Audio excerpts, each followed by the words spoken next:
Hi welcome back to ലേണിനോ. KEAM എക്സാമുമായിട്ട് relate ചെയ്ത് കഴിഞ്ഞ ദിവസം ഒരു വീഡിയോ നമ്മൾ ചെയ്തിട്ടുണ്ടായിരുന്നു. അപ്പോൾ അതിൻ്റെ ഒരു കണ്ടിന്യൂവേഷൻ ആയിട്ടാണ് ഇന്നത്തെ വീഡിയോ. അപ്പോൾ കീം 2026 പ്രിപ്പയർ ചെയ്യുന്നവർക്ക് അറിഞ്ഞിരിക്കേണ്ട കാര്യങ്ങളാണ് നമ്മൾ ഈ ഒരു വീഡിയോ സീരീസിൽ പറയുന്നത്. അപ്പോൾ കീം എക്സാം നമുക്കറിയാം കേരളത്തിൽ എഞ്ചിനീയറിങ്ങിനും അതേപോലെ തന്നെ ബി.ഫാമിനും ജോയിൻ ചെയ്യാൻ ആഗ്രഹിക്കുന്നവരാണ് കീം എക്സാം എഴുതേണ്ടത്. അപ്പോൾ കുറേ പേരുടെ ഡൗട്ട് എന്ന് പറയുന്നത് ഇത് സെയിം എക്സാം തന്നെയാണോ അതോ ഡിഫറെൻ്റ് ആയിട്ടുള്ള എക്സാംസ് ആണോ, എങ്ങനെയാണ് അതിൻ്റെ പ്രിപ്പറേഷൻ? അപ്പോൾ കീമിൽ നമുക്ക് എഞ്ചിനീയറിങ്ങിനാണ് നമ്മൾ അഡ്മിഷൻ എടുക്കേണ്ടതെന്നുണ്ടെങ്കിൽ നമ്മൾ എക്സാമിൽ ഫിസിക്സും കെമിസ്ട്രിയും മാത്സും വരുന്ന എക്സാമാണ് നമ്മൾ എഴുതേണ്ടത്. ബി.ഫാം ആണെന്നുണ്ടെങ്കിൽ മാത്സ് ഉണ്ടാവില്ല, ഫിസിക്സും കെമിസ്ട്രിയും മാത്രം വരുന്ന എക്സാമാണ്. ഇപ്പോൾ എഞ്ചിനീയറിങ്ങിൻ്റെ ആണെന്നുണ്ടെങ്കിൽ നമുക്ക് ടോട്ടൽ 150 ക്വസ്റ്റ്യൻസ് വരുന്ന എക്സാം ആയിരിക്കും. അതിൽ 75 ക്വസ്റ്റ്യൻസ് മാത്സിൽ നിന്നും 45 ക്വസ്റ്റ്യൻസ് ഫിസിക്സിൽ നിന്നും 30 ക്വസ്റ്റ്യൻസ് കെമിസ്ട്രിയിൽ നിന്നാണ് വരുന്നത്.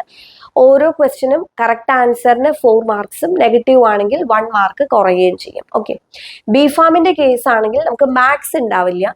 അവിടെ നമുക്ക് ഫിസിക്സ് 45 ക്വസ്റ്റ്യൻസ്, അതേപോലെ കെമിസ്ട്രി 30 ക്വസ്റ്റ്യൻസ്. സെയിം പാറ്റേണിൽ തന്നെയാണ് മാർക്കിംഗ് വരുന്നത്. 4 മാർക്സ് കറക്റ്റ് ആണെങ്കിൽ 4 മാർക്കും, റോങ് ആൻസർ വന്നു കഴിഞ്ഞാൽ നെഗറ്റീവ് മാർക്ക് 1 മാർക്ക് ആണ് നെഗറ്റീവ് മാർക്കായിട്ടും വരുന്നത്. ഓക്കെ, അപ്പോൾ രണ്ടും സെപ്പറേറ്റ് എക്സാം ആണ് എഞ്ചിനീയറിംഗിൻ്റെയും ബി.ഫാമിൻ്റെയും. ഇപ്പം നമുക്ക് 2 എക്സാമും എഴുതുന്നുണ്ടെങ്കിൽ നിങ്ങൾക്ക് ഒരേ രീതിയിൽ പഠിച്ചു പോവാം. ഇനി ബി.ഫാമിന് മാത്രം പ്രിപ്പയർ ചെയ്യുന്നവരാണെങ്കിൽ നിങ്ങൾക്ക് മാത്സ് പഠിക്കേണ്ട ആവശ്യമില്ല. ഇപ്പം നമ്മൾ ആദ്യം തന്നെ തീരുമാനിക്കുകയാണ് നമ്മൾ ബി.ഫാമിനാണ് പോകുന്നത് എന്നുണ്ടെങ്കിൽ കീമിന് നമ്മൾ പ്രിപ്പയർ ചെയ്യുമ്പോൾ മാത്സ് നിങ്ങൾ പ്രിപ്പയർ ചെയ്യേണ്ട ആവശ്യമില്ല, ഫിസിക്സും കെമിസ്ട്രിയും മാത്രമായിട്ട് പഠിച്ചാൽ മതി. ഓക്കെ, അപ്പോൾ ഈ കീം 2026, അതായത് ഇപ്പോൾ +2 പഠിച്ചുകൊണ്ടിരിക്കുന്നവരും അതേപോലെ തന്നെ റിപ്പീറ്റ് ചെയ്യുന്നവരും ഒക്കെ ഉണ്ടാവും. അപ്പോൾ നിങ്ങൾക്ക് വേണ്ടിയിട്ട് കീം 2026 സ്പെഷ്യൽ കോഴ്സ് നമ്മുടെ ലേണിനോ ആപ്പിൽ അവൈലബിൾ ആണ്. ഇപ്പോൾ എഞ്ചിനീയറിംഗിൻ്റെ ആണെങ്കിൽ നിങ്ങൾക്ക് കംപ്ലീറ്റ് കോഴ്സ് എടുക്കാം. അതെല്ലാം നിങ്ങൾക്ക് ഏതെങ്കിലും സബ്ജക്റ്റ് മാത്രം മതി എന്നുണ്ടെങ്കിൽ ഇപ്പോൾ ഫിസിക്സ് കെമിസ്ട്രി മാത്സ് അങ്ങനെയും ചൂസ് ചെയ്യാം. ടെസ്റ്റ് സീരീസ് മാത്രമായിട്ടുള്ള കോഴ്സൊക്കെ അവൈലബിൾ ആണ്. കംപ്ലീറ്റ് കോഴ്സിൻ്റെ ഒപ്പം നമ്മളുടെ പ്രിന്റഡ് ബുക്സ് ഇപ്പം നമ്മൾ ഫ്രീ ആയിട്ടും പ്രൊവൈഡ് ചെയ്യുന്നുണ്ട്.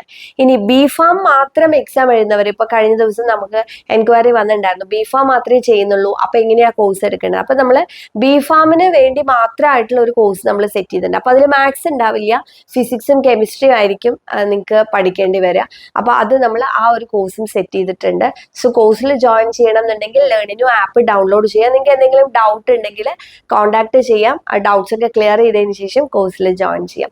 അപ്പോൾ കീം 2026 റിലേറ്റ് ചെയ്തിട്ടുള്ള കുറേ അധികം വീഡിയോസും അപ്ഡേറ്റ്സും കാര്യങ്ങളും ഒക്കെ നമ്മൾ ഇനിയും അപ്ലോഡ് ചെയ്യുന്നുണ്ടാവും. അപ്പോൾ നമ്മുടെ ചാനൽ സബ്സ്ക്രൈബ് ചെയ്തിട്ടില്ലെങ്കിൽ ഒന്ന് സബ്സ്ക്രൈബ് ചെയ്യുക. അതുകൂടാതെ നമ്മൾ ഇനിയിപ്പോൾ വരും മാസങ്ങളിൽ നമ്മൾ പ്രീവിയസ് ഇയർ ക്വസ്റ്റ്യൻ പേപ്പർ സൊല്യൂഷൻ്റെ ഒരു PYQ സീരീസ് തന്നെ സ്റ്റാർട്ട് ചെയ്യുന്നത്. കഴിഞ്ഞ വർഷം നടന്നിട്ടുള്ള എക്സാമിൻ്റെ ക്വസ്റ്റ്യൻ പേപ്പറിൻ്റെ സൊല്യൂഷനും ഡിസ്കഷനും ഉണ്ടായിരിക്കും.